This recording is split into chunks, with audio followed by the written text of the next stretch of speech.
ಆಚಿ ಮಸಾಲ. ಎಂತ ಅಡಿಗೆಯ ರುಚಿಯಾಗೋ ರಹಸ್ಯವು 20 ರೂಪಾಯಿ.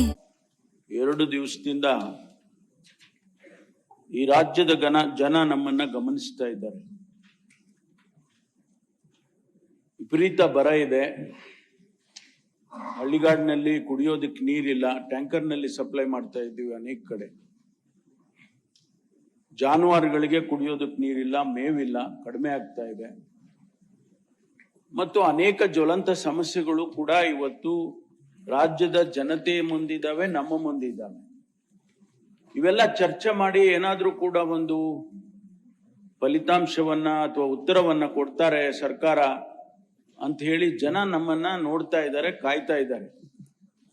ಈ ಸಂದರ್ಭದಲ್ಲಿ ನಾವು ಸದನವನ್ನ ಇನ್ನು ಮುಂಚೆ ಕರಿಬೇಕಾಗಿತ್ತು, ಅಧಿವೇಶನವನ್ನ. ಅದು ಕಾರಣಾಂತರದಿಂದ ನಾವು ಸ್ವಲ್ಪ ಮುಂದಕ್ಕೆ ಹಾಕಿ ಕರೆದಿದ್ದೇವೆ.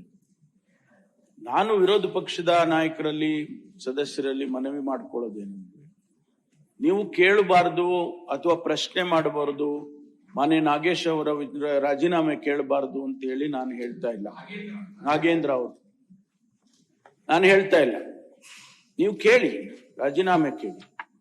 ಆದ್ರೆ ನೀವು ಸದನದ ನಿಯಮಗಳಲ್ಲಿ ಪ್ರಶ್ನೆ ಕೇಳೋದಕ್ಕೆ ನಿಮಗೆ ಅವಕಾಶ ಇದ್ದಾವೆ.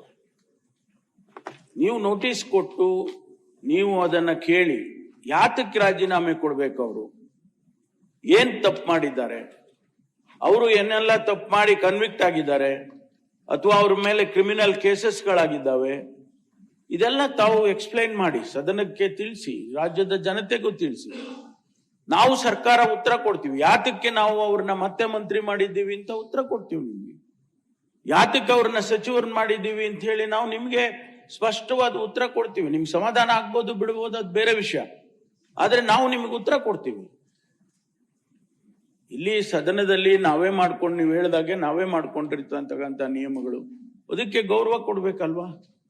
ನಾವು ನಿಯಮ ಮಾಡಿಕೊಂಡು ನಿಯಮದ ವಿರುದ್ಧ ನಾವು ವರ್ತನೆ ಮಾಡಿದ್ರೆ ಅದು ಯಾವ ತರ ಸರಿ ಅಂತ. ಈ ಮನೆ ಇದೆಲ್ಲ, ಇದು ಹಿರಿಯರ ಮನೆ, ಹೌಸ್ ಆಫ್ ಎಲ್ಡರ್ಸ್ ಅಂತ ಕರೀತಾರೆ. ಈ ಮನೆಯಲ್ಲಿ ಏನೆಲ್ಲ ನಡೆದ್ರು ಕೂಡ ಇದನ್ನ ಇಡೀ ದೇಶ ಗಮನಿಸುತ್ತೆ. ಇಲ್ಲಿ ನಡೀತಕ್ಕಂಥ ವಿದ್ಯಮಾನಗಳು ಕೆಳಗಿನ ಮನೆಯಲ್ಲಿಗಿನ್ನ ಬಹಳ ವಿಭಿನ್ನವಾಗಿರ್ತದೆ, ಮಾತ್ರ ಬಹಳ ಗೌರವಿಸ್ತಕ್ಕಂಥದ್ದು ಇದು. ಹಾಗಾಗಿ ಇಲ್ಲಿ ಆ ರೀತಿ ವಾತಾವರಣ ಸೃಷ್ಟಿ ಆಗೋದು ಬೇಡ. ನಾನು ವಿರೋಧ ಪಕ್ಷದ ನಾಯಕರಿಗೆ ಮತ್ತು ಎಲ್ಲ ಗೌರವಾನ್ವಿತ ಸದಸ್ಯರಿಗೆ ಮನವಿ ಮಾಡ್ಕೊಳ್ತೇನೆ, ನೀವು ಕೇಳಿ, ನೋಟಿಸ್ ಕೊಟ್ಬಿಟ್ಟು ಪ್ರಶ್ನೆ ಮಾಡಿ, ಚರ್ಚೆ ಮಾಡಿ, ಏನೆಲ್ಲ ನಿಮಗೆ ಮಾಹಿತಿಗಳಿದೆ ಅದನ್ನೆಲ್ಲ ಹೇಳಿ, ಅದಕ್ಕೆಲ್ಲ ನಾವು ಉತ್ತರ ಕೊಡೋದಕ್ಕೆ ತಯಾರಿದ್ದೀವಿ. ಅದು ಬಿಟ್ಟು ಇವತ್ತು ಎಷ್ಟು ಸಮಸ್ಯೆಗಳಿದಾವೆ ನಮಗೆ. ಕೇಂದ್ರಕ್ಕೆ ನಾವು ಈಗ ಮನವಿಯನ್ನು ಕೊಡಬೇಕು. ಬರ ಹೀಗಿದೆ, ಕರ್ನಾಟಕದಲ್ಲಿ ವಿಪರೀತ ಬರ ಇದೆ, ಯಾವತ್ತೂ ಇಲ್ಲ. 75 ವರ್ಷ ಆಗಿದೆ ಇಂಥ ಬರವನ್ನ ನೋಡಿ ನಾವು. ಅಂಥದ್ರಲ್ಲಿ ಅದನ್ನ ನಾವು, ಅವರು ಕೇಂದ್ರದ ನಿಯಮಗಳಿದಾವೆ, 2020ರಲ್ಲಿ ಅವರೇ ಒಂದು ನಿಯಮ ಮಾಡಿದ್ದಾರೆ, ಇಂತಿಷ್ಟು ಪ್ಯಾರಾಮೀಟರ್ಸ್ ನ ಫುಲ್ಫಿಲ್ ಆದ್ರೆ ಮಾತ್ರ ನೀವು ಬರಪೀಡಿತ ಪ್ರದೇಶ ಅಂತ ಹೇಳಿ ಘೋಷಣೆ ಮಾಡಬಹುದು ಅಂತ. ಆ ನಿಯಮಗಳ ಅಡಿಯಲ್ಲಿ ನಾವು ಈಗಾಗಲೇ ನಾನು 102 ತಾಲೂಕುಗಳಿಗೆ ಗ್ರೌಂಡ್ ಟ್ರೂತಿಂಗ್ ಮಾಡೋದಕ್ಕೆ ಆದೇಶ ಮಾಡಿದ್ದೀನಿ. ಆ ವರದಿ ಬಂದ ಮೇಲೆ ಕೇಂದ್ರಕ್ಕೆ ನಾವು ಒಂದು ಮೆಮೊರಾಂಡಮ್ ಕೊಡ್ತೇವೆ. ಅವರು ತೀರ್ಮಾನ ಮಾಡ್ತಾರೆ. ಹೌದು, ಅವರು ಟೀಮ್ ಕಳಿಸ್ಬೋದು, ಅಥವಾ ಸುವಮೋಟೋ ಅವ್ರಿಗೂ ಮಾಹಿತಿಗಳಿದಾವೆ, ಅವ್ರಿಗೂ ಕೂಡ ಎಲ್ಲ ರೀತಿಯ ಮಾಹಿತಿಗಳನ್ನು ಇಟ್ಕೊಂಡಿರ್ತಾರೆ. ಅದಾದ ಮೇಲೆ ಅವರು ಡಿಕ್ಲೇರ್ ಮಾಡೋದಕ್ಕೆ ನಮಗೆ ಪರ್ಮಿಷನ್ ಕೊಡ್ಬೋದು. ನಾವೇ ಡಿಕ್ಲೇರ್ ಮಾಡಿ ಅಂತ ಹೇಳಿದ್ರೆ ಮಾಡಕ್ ಬರೋದಿಲ್ಲ. ಈಗ ಮಾಡ್ಬೋದು, ಆದ್ರೆ ಹಣ ಕೊಡೋರೆ ಕೇಂದ್ರ ಸರ್ಕಾರಕ್ಕೆ. In the federal structure we have to live together. ಆದ್ರಿಂದ ನಾವು ಅವ್ರಿಗೆ ಮೆಮೊರಾಂಡಮ್ ಕೊಡಬೇಕು. ಅದಕ್ಕೆ ಇಂಥದ್ದೆಲ್ಲ ಜ್ವಲಂತ ಸಮಸ್ಯೆಗಳಿದಾವೆ. ಮಾನ್ಯ ಸಭಾಪತಿಗಳೇ, ತಾವು ವಿನಂತಿ ಮಾಡ್ಕೊಂಡಿದ್ರೆ ನಾನು ಕೂಡ ಸರ್ಕಾರದ ಪರವಾಗಿ ತಮ್ಮನ್ನು ವಿನಂತಿ ಮಾಡ್ತೇನೆ, ಬನ್ನಿ ಚರ್ಚೆ ಮಾಡೋಣ.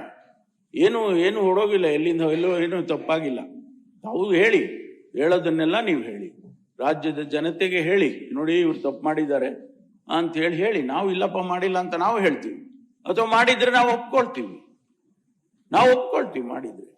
ಅದರಿಂದ ಮಾನ್ಯ ಸಭಾಪತಿಗಳೇ, ಮತ್ತೊಂದು ಬಾರಿ ತಾವು ಅವರಿಗೆ ವಿನಂತಿ ಮಾಡಿಕೊಂಡು ನಡೆಸಬೇಕು ಅಂತ ಹೇಳಿ ಕೇಳ್ಕೊಳ್ತೀವಿ.